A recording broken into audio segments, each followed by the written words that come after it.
O que aconteceu quando os meus pais descobriram?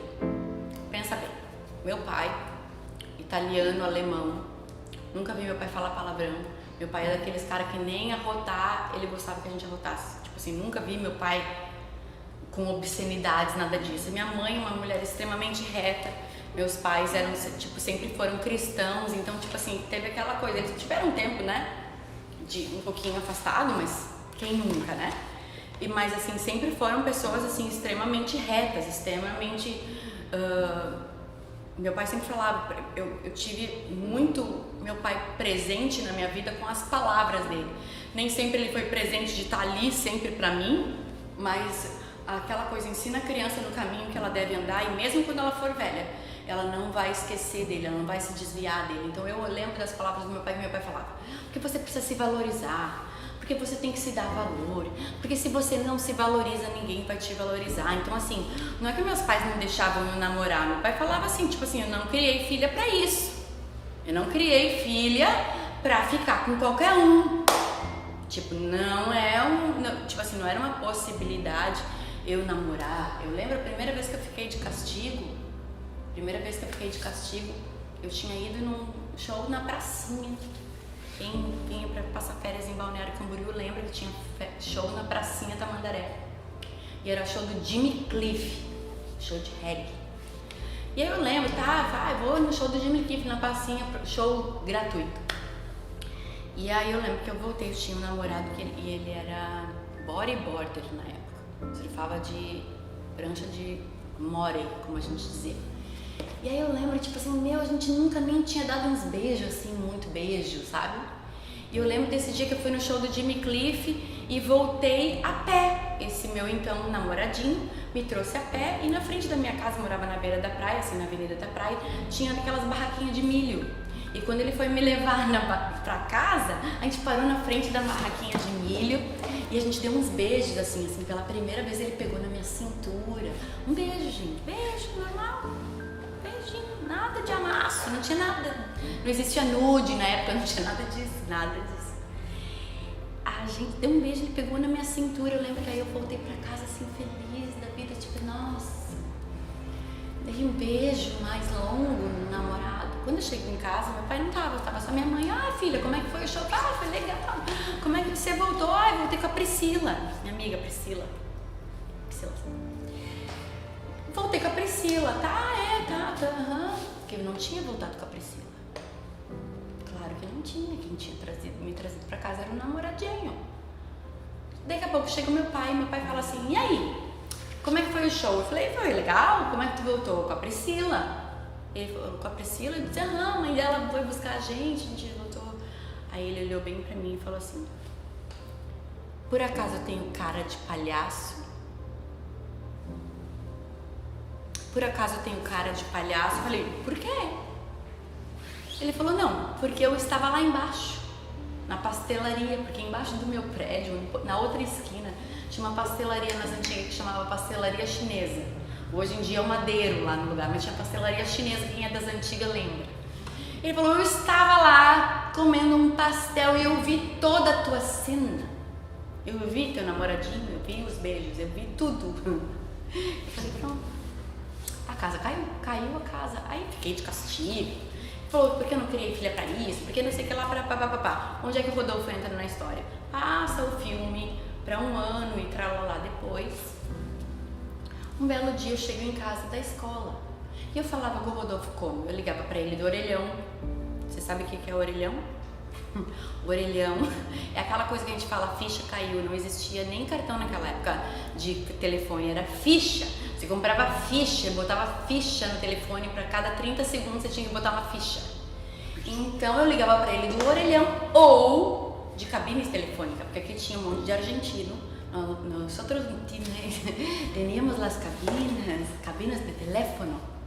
As cabines telefônicas, você ligava para alguém e pagava por minuto. E eu lembro do telefone do Rodolfo até hoje, era 011 640015. Não adianta você tentar ligar porque não é mais esse número.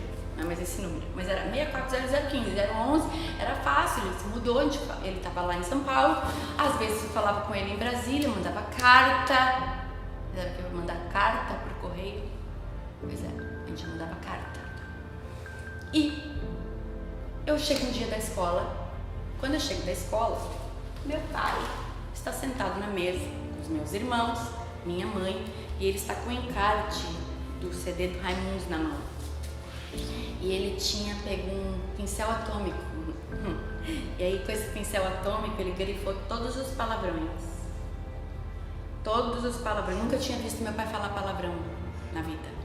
Aí ele grifou todos os palavrões e começou assim, falou: senta aqui, Alexandra, senta aqui. E eu falei: pronto, a casa caiu, pronto, vou apanhar, vou ser excomungada.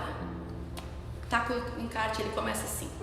Vou tentar não falar coisas obscenas, mas era assim: vou meter por trás, vou te arrancar o cabaço. Verdade? Vou não sei aonde. E, né, ele pegou todos os palavrões, pimenta malagueta. O que rima com isso? Isso mesmo. E várias outras coisas. Isso fora a parte das drogas, né? Porque aí tinha a parte de fumar porque a maconha era tipo assim, o deus da vida do Rodolfo era maconha. Maconha é mulher. Era sexo, drogas e rock and roll, não necessariamente nessa ordem, mas era mais ou menos assim. Então ele falou assim, ele pegou, vou pegar uma folha que não tá valendo.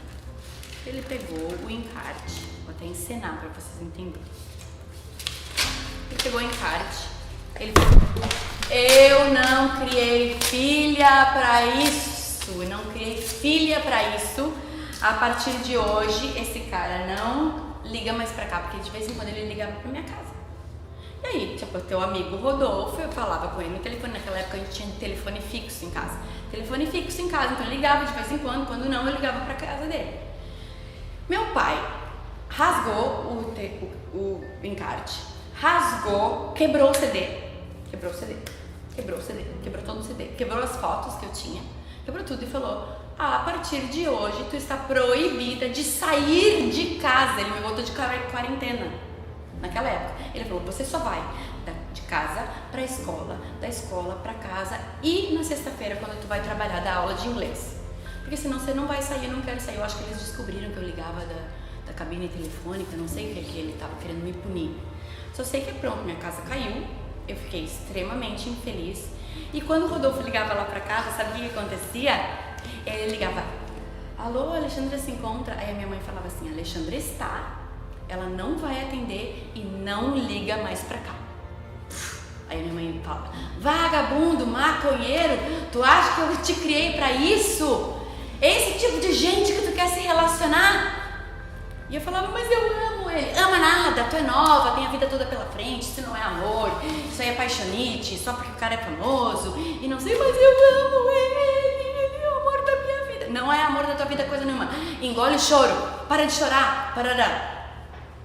Meu pai falava: eu já te avisei, tu estás proibida de atender qualquer telefonema desse cara. Eu imitando o sotaque gaúcho do meu pai. Tu estás proibida de atender o telefonema desse cara. Falei: poxa vida, aí é punk, né? Aí pensa, eu fiquei extremamente rebelde. Extremamente rebelde, não foi um conto assim de fadas. Tipo assim, minha mãe ligava e tipo, isso quando ela era educada. Ela falava: Alexandra, tá, não vai atender e não liga mais pra cá. E quando ela era legal.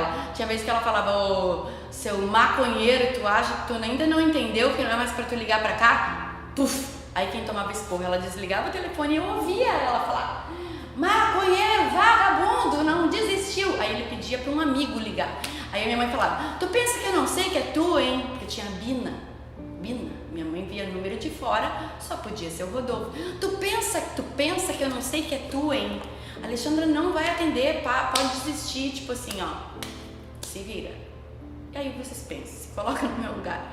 Eu fiquei uma adolescente extremamente rebelde, extremamente triste. E tipo, praticamente, não é que eu entrei em depressão, mas eu entrei numa fase aí, agora eles vão ver. Porque assim, meu pai não entendia, minha mãe não entendia que eu tinha dado um beijo.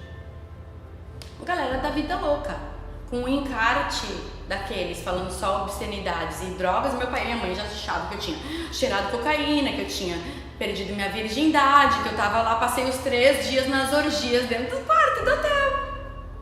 É óbvio, porque assim, era o que eles viviam, então assim, meu pai e minha mãe acharam que tipo assim, pronto, perdemos uma filha, pronto, tá, tipo assim, vamos fazer o teste pra ver se não tá grávida.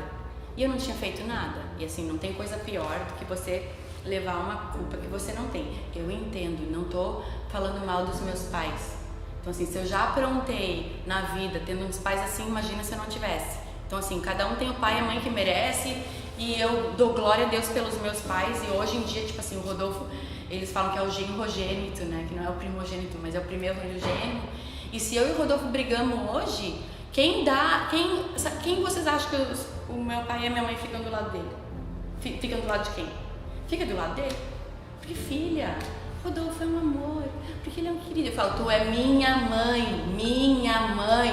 Eles ficam do lado dele ainda quando briga. Que ele fala, não, porque tu é muito nervosa, porque tu tá sempre apressada, ou porque tu tá sempre atrasada, ou porque tu tá sempre... Eu digo, não, eu sei dos meus defeitos, mas dá pra vocês serem, tipo assim, meus pais. Eu sei que o Rodolfo é fácil de amar, mas assim, me dá um crédito.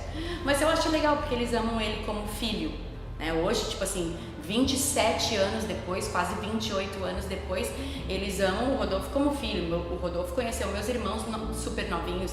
O Rodolfo conheceu meus pais, tipo assim, quando ele tinha 27 anos, né? 27 anos ele foi conhecer meu pai e minha mãe, propriamente dito. Então a gente tá aqui muito tempo juntos. Então nem sempre uma história que começa mal termina mal.